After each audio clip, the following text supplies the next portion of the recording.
Current affairs की घटना चक्र पॉइंटर्स को लेकर मैं उपस्थित हूँ, जो एक पूरे वर्ष की करंट अफेयर्स को कवर करेगी और किसी भी एग्ज़ाम्स में, चाहे यूपी पीसीएस हो, यूपी आरओ हो, बीपीएससी हो, कोई भी एग्ज़ाम्स उन सब के लिए, उत्तराखंड पीसीएस हो, बिहार पीसीएस हो, सब के लिए। तो पहला क्वेश्चन है, 15 नवंबर 2021 को हरियाणा सरकार की अधिसूचना के अनुसार निजी क्षेत्र की नौकरी में स्थानीय लोगों को 15 जनवरी 2022 से कितने प्रतिशत आरक्षण लागू हो जाएगा? तो 75% आरक्षण लागू हो जाएगा। कितने परसेंट? 75% आरक्षण। कब से? 15 जनवरी 2022 से। कहाँ पर? हरियाणा सरकार में जो प्राइवेट सेक्टर है वहाँ पर भी 75% रिजर्वेशन लागू कर दिया जाएगा। कहाँ के लिए? लोकल लोगों के लिए, स्थानीय लोगों के लिए। 10 नवंबर 2021 को नई दिल्ली में भारत द्वारा क्षेत्रीय सुरक्षा शिखर सम्मेलन की मेजबानी की गई, जिसका फोकस देश कौन सा रहा है? अफगानिस्तान रहा। महत्वपूर्ण क्वेश्चन याद कर लीजिए।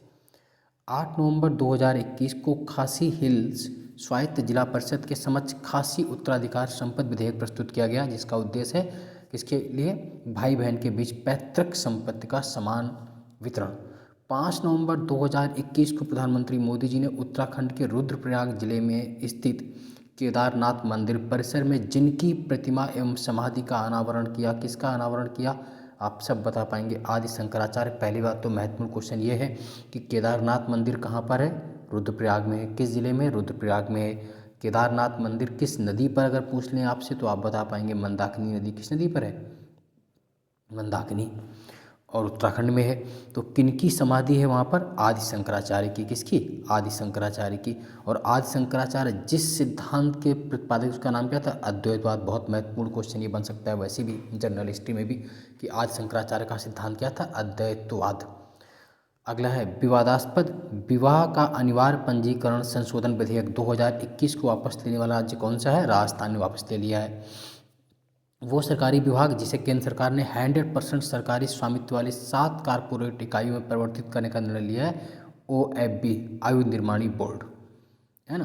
तो ये आयु निर्माणी से 7 पृथक की गई कंपनियां कौन कौन सी हैं?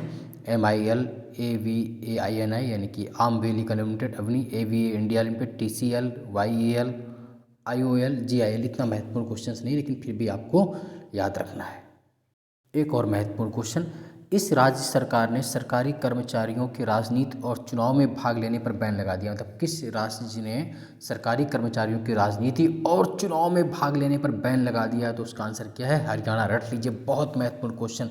पंजाब के नए मुख्यमंत्री के रूप में शपथ ग्रहण किसने किया था? ये भी बहुत महत्वपूर्ण क्वेश्चन है। चरणजीत सिंह चन्नी। किसने किया था? चरणजीत सिंह चन्नी ने। गुजरात के नए मुख्यमंत्री कौन है इस वक्त? भूपेंद्र पटेल हैं। पंजाब के चरणजीत सिंह चन्नी। गुजरात के 17वें मुख्यमंत्री भूपेंद्र पटेल। झारखंड विधानसभा द्वारा झारखंड राज्य में स्थानीय उम्मीदवारों को रोजगार विधेयक के तहत निजी नौकरी क्षेत्र में कितने % आरक्षण दिया जाएगा?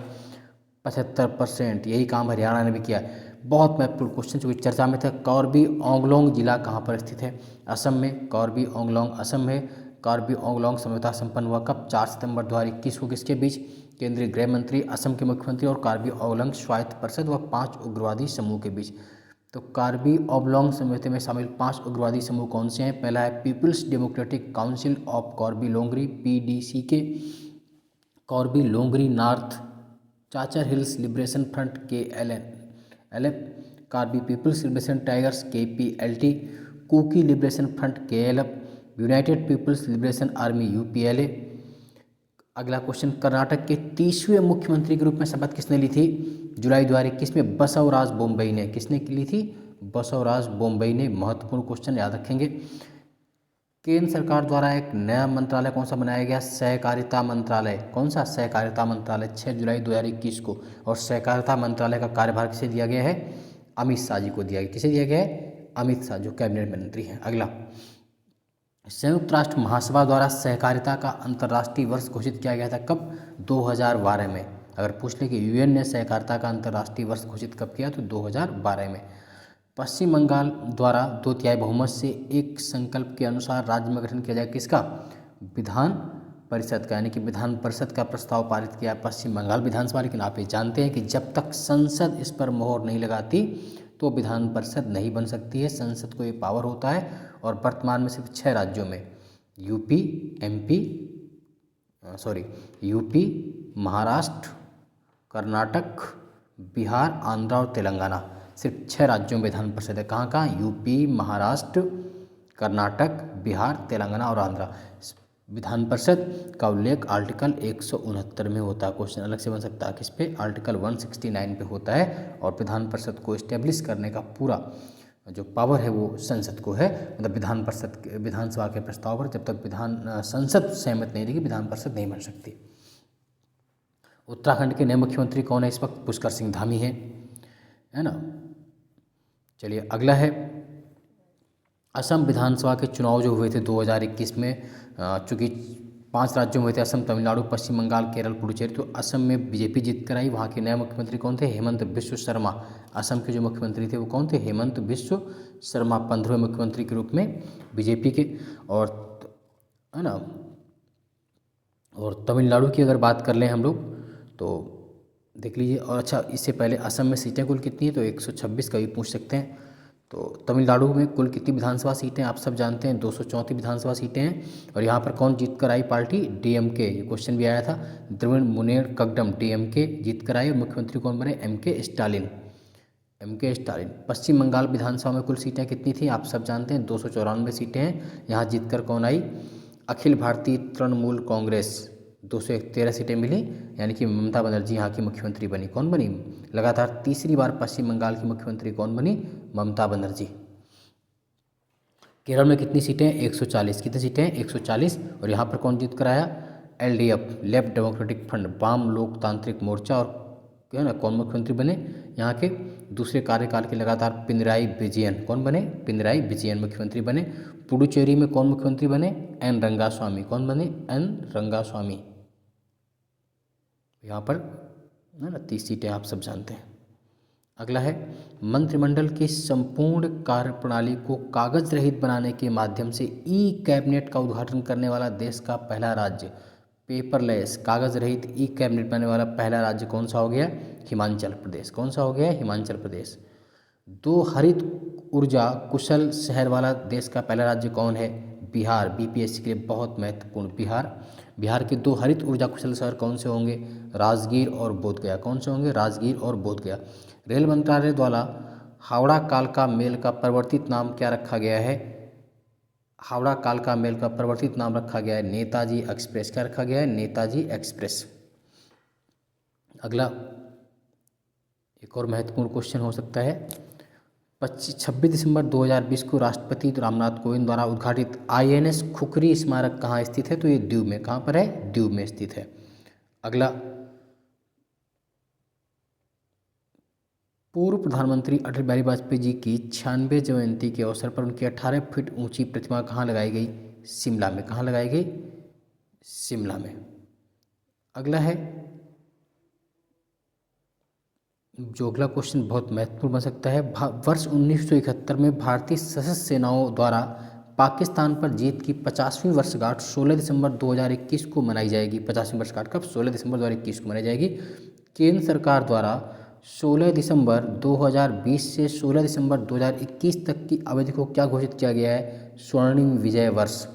तब 16 दिसंबर 2020 से 16 दिसंबर 2021 तक की अवधि को कौन सा वर्ष घोषित किया? स्वर्णिम विजय वर्ष, क्योंकि 1971 में जो भारत पाकिस्तान युद्ध हुआ था उसकी 50वीं वर्षगांठ है। और उसी युद्ध में जानते हैं बांग्लादेश का जन्म हुआ था। प्रधानमंत्री मोदी जी द्वारा नई दिल्ली में देश की नई संसद भवन का भूमि पूजन एवं शिलान्यास कब किया गया था? 10 दिसंबर 2020 को। किस प्रोजेक्ट के तहत ये बन रहा है? तो सेंट्रल विस्टा प्रोजेक्ट के तहत। किसके तहत? सेंट्रल विस्टा प्रोजेक्ट के तहत। और इसमें कुल कितने मेंबर बैठ सकते हैं? तो इसमें लोकसभा के मेंबर कितने बैठेंगे? 888 मेंबर होंगे लोकसभा के बैठने की संख्या, 888। और राज्यसभा के लिए 384। मतलब जो नया संसद भवन बनेगा उसमें कुल लोकसभा के 888 members, Rajya Sabha council of state के 384 मेंबर बैठ सकते हैं। और इसका निर्माण सेंट्रल विस्टा प्रोजेक्ट के तहत हो रहा है। ठीक है। नया संसद भवन कब तक तैयार हो जाएगा बनकर? वर्ष 2022 तक, आज़ादी की 75वीं वर्षगांठ तक बनकर तैयार हो जाएगा। याद रखें। मोदी जी ने नवंबर 2020 में जेएनयू में किसकी प्रतिमा का अनावरण किया? बहुत महत्वपूर्ण है, स्वामी विवेकानंद जी की प्रतिमा का, है ना, स्वामी विवेकानंद की प्रतिमा का। अगला है, बिहार विधानसभा चुनाव, जो कि बिहार के लिए बहुत महत्वपूर्ण हो जाते हैं ये, तो 3 चरणों में, पहले पूछ सकते हैं कितने चरणों में आयोजित हुए, तो 3 चरणों में, 28 अक्टूबर, 3 नवंबर और 7 नवंबर। 28 अक्टूबर, 3 नवंबर, 7 नवंबर 2020 को। और कौन जीत कर आई, बहुमत मिला एनडीए को, राष्ट्रीय जनतांत्रिक गठबंधन को बहुमत मिला। और एनडीए ने कुल सीटें कितनी जीती हैं, इस पे देख लीजिए। तो एनडीए के द्वारा कुल जीती गई जो सीटें हैं वो 125 सीटें हैं।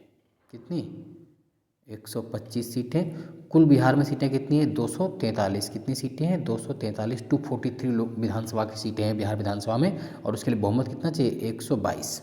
और एनडीए में बीजेपी को कितनी मिली, 74 सीटें। कितनी मिली, 74। और इस प्रकार बिहार के 7वीं बार मुख्यमंत्री कौन बने हैं, 7वीं बार बिहार के मुख्यमंत्री बनने का गौरव हासिल किया किसने, नीतीश कुमार जी ने। पूछ सकते हैं कौन सी बार बने, तो 7वीं बार बने। कितनी बार बन चुके हैं, 7वीं बार। अगला क्वेश्चन, 10 नवंबर 2021 को प्रधानमंत्री की अध्यक्षता वाली केंद्रीय मंत्रिमंडल ने सांसद स्थानीय क्षेत्र विकास योजना एमपी-लेट्स को पुनर्बहाल किया। कब तक के लिए, 15 वित्त आयोग की अवधि के साथ साथ 2025-26। कब तक के लिए बाहर कर दिया, 2025-26 तक के लिए। याद है आपको कि सांसद स्थानीय क्षेत्र विकास योजना को कोरोना के चलते स्थगित कर दिया गया था। केंद्रीय गृह मंत्री अमित शाह ने अमूल के 75वें स्थापना वर्ष समारोह के दौरान सहकारिता के लिए डेयरी सहकार योजना का शुभारंभ कहाँ से किया है, तो आनंद, गुजरात से। गुजरात से आनंद, साहब जानते हैं अमूल डेयरी जो एक मिल्क प्रोडक्शन में दुनिया में एक अपना नाम है, और उसकी शुरुआत कहाँ से, आनंद से ही हुई थी, गुजरात के। अगला है, भारत में स्वास्थ्य देखभाल को संबंधित देश की सबसे बड़ी योजनाओं में से एक कौन सी थी, प्रधानमंत्री आयुष्मान भारत स्वास्थ्य अवसंरचना मिशन है। तो पीएम आयुष्मान भारत स्वास्थ्य अवसंरचना मिशन का शुभारंभ कब किया गया, 25 अक्टूबर 2021 को। कहाँ से किया गया, 25 अक्टूबर 2021 को, बनारस यूपी से। पीएम आयुष्मान भारत स्वास्थ्य अवसंरचना mission, PM Ayushman Bharat health infrastructure mission की स्टार्टिंग 25 अक्टूबर 2021 बनारस यूपी से की गई। रट लीजिए, बहुत ही महत्वपूर्ण क्वेश्चन है। ऐसे क्वेश्चन बार बार आते हैं। और अधिक से अधिक इस वीडियो को शेयर जरूर करें, और स्वयं भी लाइक करें और सब्सक्राइब भी कर लें, ताकि आने वाले समय में जो अन्य वीडियोज़ मिलेंगे, ब्रह्मास्त्र सीरीज वगैरह जो भी, वो सब आपको लगातार मिलते रहेंगे। अगला, रक्षा मंत्री राजनाथ सिंह ने सेला सुरंग के अंतिम चरण के निर्माण के कार्य का वीडियो कॉन्फ्रेंसिंग का शुभारंभ किया। ये कब, कहाँ पर किया, तो पश्चिम कामेंग डिस्ट्रिक्ट अरुणाचल से। कहाँ से, पश्चिम कामेंग जिला अरुणाचल। एक और अलग से आता है कि सेला पास कहाँ पर है, तो भी आप अरुणाचल करेंगे। वैसे क्वेश्चन आ जाता है ज्योग्राफी में कि सेला पास, सेला दर्रा या सेला सुरंग किस राज्य में है, तो अरुणाचल प्रदेश में। 13 अक्टूबर 2021 को पीएम नरेंद्र मोदी ने मल्टी मॉडल कनेक्टिविटी के लिए जिस राष्ट्रीय मास्टर प्लान का शुभारंभ किया, किसे, पीएम गति शक्ति योजना। पीएम गति शक्ति बहुत महत्वपूर्ण है। और पीएम गति शक्ति जो है बेसिकली 6 पिलर पर आधारित, कितने स्तंभों पर, 6 स्तंभों पर आधारित है। कौन कौन है, पहला है व्यापकता, व्यापकता, कम्प्रिहेंसिव, प्राथमिकता, प्रायोरिटाइजेशन, है ना, प्रायोरिटाइजेशन, अधिकतम उपयोग, ऑप्टिमिज्म, सामंजस्यीकरण, विश्लेषणात्मक, एनालिटिकल, गतिशीलता, डायनेमिक। ठीक है, तो इस बात को आप याद रखेंगे कि पीएम गति शक्ति योजना 6 पिलर पर आधारित है। अगला है, पीएम गति शक्ति राष्ट्रीय मास्टर प्लान के तहत निवेश की जाने वाली कुल राशि कितनी, बहुत महत्वपूर्ण है। पूछ सकते हैं आपसे, 100 लाख करोड़ रुपए, 100, है ना, 100 लाख करोड़ रुपए की पीएम गति शक्ति योजना। और पीएम गति शक्ति राष्ट्रीय मास्टर प्लान के तहत दूरसंचार क्षेत्र में 2024-25 तक बिछाए जाने वाले ऑप्टिकल फाइबर केबल की कुल लंबाई कितनी होगी, तो कुल लंबाई देख लीजिए कितनी होगी, 35 लाख किलोमीटर। इकाई, दहाई, सैकड़ा, हज़ार, 10,000, लाख, 10 लाख। इकाई, दहाई, सैकड़ा, हज़ार, 10,000, लाख, 10 लाख, तो है ना। तो ये देख लीजिए लिखा हुआ है ना। तो 35 लाख किलोमीटर की ऑप्टिकल फाइबर बिछाए जाने का टारगेट रखा है। और पीएम गति शक्ति राष्ट्रीय प्लान के तहत जो नवीन एवं नवीकरणीय ऊर्जा क्षमता है, उसको 2024-25 के 87.7 गीगावाट से बढ़ाकर कितना करना है, 225 गीगावाट। रट लीजिए, 225 गीगावाट। और इसी पीएम गति शक्ति राष्ट्रीय मास्टर प्लान के तहत सभी राज्यों को ट्रंक प्राकृतिक गैस पाइपलाइन नेटवर्क कब तक जोड़ा जाना है, 2027 तक जोड़ देना है। पीएम गति शक्ति योजना में शामिल मंत्रालयों की संख्या कुल कितनी होगी? 16। कितनी है? 16। 12 अक्टूबर 2021 को पीएम मोदी जी की अध्यक्षता में केंद्रीय मंत्रिमंडल निरंतर अच्छे परिणाम देने वाले स्वच्छ भारत मिशन शहरी, स्वच्छ भारत मिशन अर्बन को जारी रखने की मंजूरी दी। कब तक? 2025 और 26 तक की। शुरुआत कब हुआ था? 2014 से। ठीक है। अमृत के लिए कुल कितना व्यय है? सांकेतिक व्यय अमृत 2.0 के लिए तो इसमें साफ लिखा हुआ, देख लीजिए, इकाई, दहाई, सैकड़ा, हजार, दशा, लाख, यानी 2,77,000 करोड़ रुपए का प्रोजेक्ट है अमृत 2 के लिए।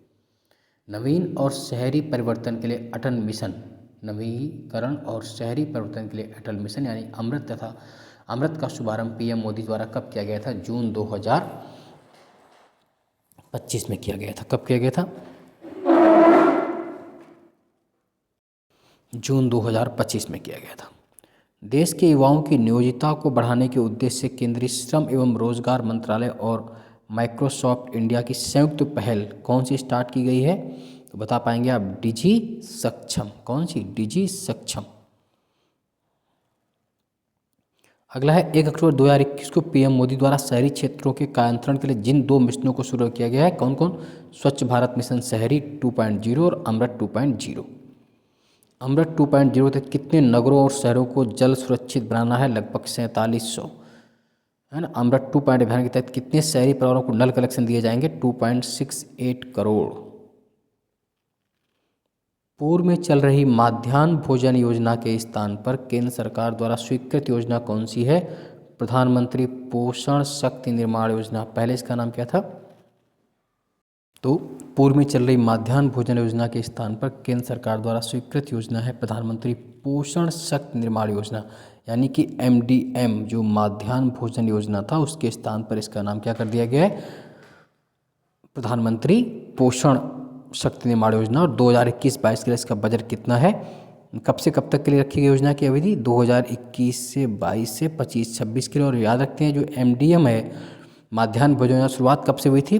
15 अगस्त 1995 से। कब चली थी? 1995, 1995 में स्टार्ट हुई थी भूपेंद्र सिंह राव के समय, जिसमें बच्चों को प्राथमिक विद्यालय में पहले 3 किलो अनाज मिलता था। अब तो खैर उसमें पका पकाया भोजन मिलता है। उसका नाम क्या कर दिया गया है?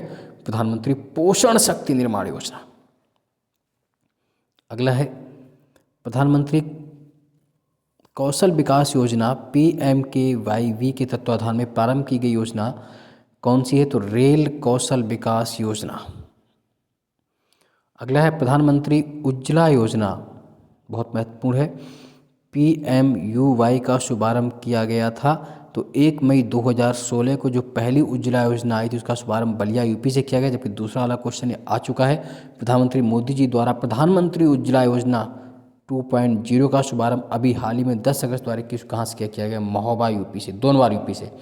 जो 2016 में आई थी उज्ज्वला योजना उसका प्रारंभ बलिया यूपी से किया गया था, और जो उज्ज्वला 2.0 10 अगस्त 2021 को उसका शुभारंभ महोबा यूपी से किया गया है ना। उज्ज्वला योजना आप जानते हैं किसका संबंध किससे है। अच्छा, अगला क्वेश्चन देख लेते हैं। 3 परिवर्तनकारी शहरी मंत्रालय मिशन जिनके लॉन्च होने की 6वीं वर्षगांठ आवासन एवं शहरी कार्य मंत्रालय द्वारा मनाई गई 25 जनवरी 2021 कौन सी? स्मार्ट सिटीज मिशन थी, पहली 25 जून को आई थी, और दूसरी अमृत मिशन थी, और तीसरी प्रधानमंत्री आवास योजना शहरी। याद रखेंगे इस बात को। 2020 के तहत घोषित सिटी अवार्ड के संयुक्त विजेता कौन थे? तो इंदौर एवं सूरत विजेता थे इसके, है ना। इंडिया स्मार्ट सिटीज अवार्ड्स प्रतियोगिता के विजेता कौन है? इंदौर एवं सूरत। और राज्य अवार्ड किसे दिया गया? यूपी को। सिटी का अवार्ड तो मिला इंदौर सूरत को, जबकि स्टेट अवार्ड जो इसमें दिया गया यूपी को। दूसरा स्थान MP का रहा। और केंद्र शासित अवार्ड में किसको दिया? चंडीगढ़ को, UT, है ना। और घोषित स्मार्ट सिटी लीडरशिप अवार्ड किसे दिया गया? लीडरशिप अवार्ड में नंबर 1 पे अहमदाबाद, नंबर 2 बनारस। चलिए, और जो 4 स्टार रेटिंग जिन्हें प्रदान की गई वो शहर कौन कौन से हैं? 9 शीर्ष प्रदर्शनकर्ता शहर कौन से रहे? सूरत, इंदौर, अहमदाबाद, पुणे, विजयवाड़ा, राजकोट, विशाखापत्तनम, पिंपरी चिटवाड़, बड़ोदरा। 30 वर्ष से कम आयु के युवा और नवोदित लेखकों को प्रशिक्षित करने के लिए उच्च शिक्षा विभाग, शिक्षा मंत्रालय, भारत सरकार द्वारा लॉन्च योजना कौन सी है? युवा प्रधानमंत्री योजना। युवा prime minister scheme for mentoring youth young authors, है ना। युवा योजना है किसका अंग है? तो इंडिया @75 परियोजना, आज़ादी का अमृत महोत्सव का। ठीक है, इस बात को याद रखेंगे, बहुत महत्वपूर्ण क्वेश्चन है। ग्रामीण क्षेत्रों में प्रत्येक परिवार को 10 रुपये प्रति बल्ब की वहनीय दर से उच्च गुणवत्ता के एलईडी बल्ब प्रदान करने हेतु ग्राम उजाला योजना की शुरुआत कहाँ से की गई? ग्राम उजाला योजना की शुरुआत यूपी के बनारस से। कहाँ से की गई? बनारस से। ग्राम उजाला योजना पूर्णतः वित्त पोषित है किसके लिए? कार्बन क्रेडिट्स द्वारा। ग्राम उजाला योजना के प्रथम चरण में जिन 1.5 करोड़ एलईडी बल्बों का वितरण किया जाएगा वो कहाँ कहाँ किया जाएगा? आरा बिहार, याद कर लीजिए बिहार वाली भी, आरा बिहार, बनारस यूपी, विजयवाड़ा आंध्रा, नागपुर महाराष्ट्र, पश्चिम बंगाल, पश्चिम गुजरात के, ठीक। जम्मू कश्मीर प्रशासन द्वारा रतले जल विद्युत परियोजना के कार्यान्वयन के लिए संयुक्त निगम, जिसको कौन सा रतले जल विद्युत परियोजना है, तो किस जिले पर, किस नदी बहुत महत्वपूर्ण है, तो किश्तवाड़ जिले पर है। कौन सी नदी पर? चिनाब नदी पर। Ratle hydro power project, Kishtwar district, Chenab river, Jammu Kashmir, JNK में। चिनाब का ओरिजिन आप जानते हैं हिमाचल के बड़ा लाचा दर्रे से होती है। झारखंड सरकार ने कुपोषण से निपटने के लिए कौन सा अभियान शुरू किया है? तो कौन सा? समर अभियान। पूछ सकते हैं कि समर अभियान किस राज्य सरकार ने, झारखंड ने, किससे संबंधित है? कुपोषण के लिए।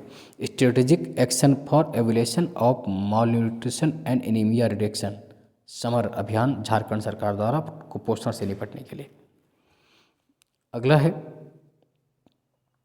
7 फरवरी 21 को पीएम मोदी द्वारा बिहार के डोभी से पश्चिम बंगाल के दुर्गापुर तक 348 किमी लंबे प्राकृतिक गैस पाइपलाइन खंड को राष्ट्र को समर्पित किया गया, जो किसका भाग है? प्रधानमंत्री ऊर्जा गंगा परियोजना का। प्रधानमंत्री ऊर्जा गंगा परियोजना प्राकृतिक गैस पाइपलाइन के लिए। भारत की पहली भूतापीय क्षेत्र विकास परियोजना, पहली जियोथर्मल फील्ड डेवलपमेंट प्रोजेक्ट की स्थापना कहाँ की जाएगी? लद्दाख में। लद्दाख में है ना भूतापी, जियोथर्मल है ना, तो लद्दाख में। गोवर्धन योजना को बढ़ावा देने के लिए गोवर्धन एकीकृत पोर्टल लॉन्च किया गया है 3 फरवरी 2021 को। गोवर्धन पूरा नाम क्या है? Galvanization organic bio agri resources धन, है ना, तो गोवर्धन वाला याद रखेंगे, महत्वपूर्ण है, पूछ सकते हैं। शिक्षा मंत्रालय की स्टार्स परियोजना का पूर्ण रूप क्या है? तो स्टार परियोजना क्या है? Strengthening teaching learning and results for status. अगला है 24 जनवरी 2021 को राष्ट्रीय बालिका दिवस के अवसर पर पंख अभियान की शुरुआत किस राज्य ने की थी? तो MP ने। पंख का पूरा नाम क्या है? P फॉर प्रोटेक्शन सुरक्षा, A अवेयरनेस जागरूकता, N न्यूट्रिशन पोषण, K नॉलेज ज्ञान, H हेल्थ, तो पंख योजना MP सरकार द्वारा। अगला और जो महत्वपूर्ण हो सकता है 15 जनवरी 2021 को कौशल विकास एवं उद्यमिता मंत्रालय द्वारा देश भर के लगभग 717 जिलों में इस योजना के तीसरे चरण की शुरुआत की किसका? प्रधानमंत्री कौशल विकास योजना PMKY थर्ड, है ना, याद रखेंगे इस बात को। डेडिकेटेड फ्रेट कॉरिडोर क्या है? भारतीय रेलवे का समर्पित मालवाहक गलियारा है, याद रखेंगे इस बात को। विश्व की पहली double stack long haul container train कहाँ से कहाँ तक चल रही है? पहली double stack long haul container train new Ateli Haryana से न्यू किशनगंज राजस्थान, न्यू अटेली से न्यू किशनगंज तक, याद रखेंगे इस पर। देश भर के दलित एवं वंचित बच्चों को ऑनलाइन कक्षाओं में शामिल होने हेतु स्मार्टफोन उपलब्ध कराने के उद्देश्य से MI इंडिया ने अभिनेता सोनू सूद के साथ मिलकर इस नई शिक्षा पहल की घोषणा की है। उसका नाम क्या है? शिक्षा हर हाथ, शिक्षा हर हाथ, याद रखेंगे इस बात को, बहुत महत्वपूर्ण है। बौद्धिक संपदा साक्षरता एवं पेटेंट के संबंध में जागरूकता के सृजन हेतु भारत सरकार द्वारा लॉन्च किया गया अभियान कौन सा? कपिला अभियान। किसके लिए? बौद्धिक संपदा के लिए। मुख्यमंत्री बागायत विकास योजना की घोषणा किसने की? महत्वपूर्ण क्वेश्चन है। मुख्यमंत्री बागायत विकास योजना गुजरात के द्वारा। किसके द्वारा? गुजरात सरकार द्वारा। 1 जनवरी 2021 को PM मोदी द्वारा वीडियो कॉन्फ्रेंसिंग के माध्यम से लाइट हाउस परियोजनाओं की घोषणा रखी। किन राज्यों में? 6 राज्यों में, यूपी, त्रिपुरा, झारखंड, तमिलनाडु, गुजरात, MP। 6 राज्यों में लाइट हाउस परियोजनाएं, यूपी, त्रिपुरा, झारखंड, तमिलनाडु, गुजरात और MP। अगला है थैबुल बहुउद्देशीय परियोजना का उदाहरण कहा गया। थैबुल बहुउद्देशीय परियोजना कहाँ पर? मणिपुर में। कहाँ पर? मणिपुर में। सेहत योजना जम्मू कश्मीर। अगला है 18 दिसंबर 2020 को बिजली क्षेत्र में कौशल विकास के लिए भारत का पहला उत्कृष्टता केंद्र सेंटर ऑफ एक्सीलेंस जिस देश की मदद शुरू किया, उसका नाम क्या है? फ्रांस की। बिजली क्षेत्र में कौशल विकास हेतु पहला उत्कृष्टता केंद्र कहाँ खोला जा रहा है? राष्ट्रीय सौर ऊर्जा संस्थान राष्ट्रीय सौर ऊर्जा संस्थान गुरुग्राम हरियाणा। कहाँ पर? गुरुग्राम हरियाणा। रट लीजिए, बहुत ही महत्वपूर्ण क्वेश्चंस हैं, ऐसे वन लाइनर क्वेश्चन ही बार बार आपको एग्जाम में आगे पीछे कर देते हैं। भारत का 8वां उत्पादन बेसिन कहाँ खोजा गया है? बंगाल बेसिन में पेट्रोलियम के लिए राष्ट्र को समर्पित किया गया है। बंगाल बेसिन है कहाँ? अशोकनगर, उत्तरी 24 परगना, पश्चिम बंगाल में। देश का सबसे बड़ा हाइड्रिक अक्षय ऊर्जा पार्क कहाँ पर बनाया जा रहा है? कच्छ, गुजरात में। कहाँ पर? कच्छ, गुजरात में। इसकी क्षमता कितनी होगी? 30,000 मेगावाट। बहुत बड़ा हाइड्रिक अक्षय ऊर्जा पार्क कच्छ, गुजरात में। इसकी क्षमता 30,000 मेगावाट है। समुद्री जल को स्वच्छ जल बनाने के लिए बिलवड़ी खेल संयंत्र कहाँ खुला रहा है? ये भी मांडवी, कच्छ, गुजरात में। मांडवी, कच्छ, गुजरात में। बिहार में 1.5 किमी लंबे पुल का वर्चुअल उद्घाटन कहाँ किया गया? कोइलीवर पुल, सोन नदी पर बन रहा। किस पर? कोइलीवर पुल। किस नदी पर? सोन नदी पर। याद रखेंगे इस बात को। 13 नवंबर 2020 को 5वें आयुर्वेद दिवस के अवसर पीएम मोदी द्वारा राष्ट्र को समर्पित संस्थान कौन कौन से हैं? भारतीय आयुर्वेद शिक्षण एवं अनुसंधान संस्थान जामनगर, भारतीय आयुर्वेद शिक्षण एवं अनुसंधान संस्थान जामनगर, राष्ट्रीय आयुर्वेद संस्थान जयपुर, राष्ट्रीय आयुर्वेद संस्थान जयपुर। जोजिला टनल किसको किसको जोड़ेगी? लेह से करगिल। 14.15 किलोमीटर लॉन्ग, कितनी लंबी? 14.15 किमी लंबी है और राष्ट्रीय राजमार्ग NH1 पर बन रही है ना। तो अधिक से अधिक वीडियो को शेयर करिए, लाइक कीजिए और सब्सक्राइब करते रहिए ताकि आने वाली हर ब्रह्मास्त्र सीरीज, हर करंट सीरीज और हर वैकेंसी की जानकारी आपको निःशुल्क मिलती रहेगी।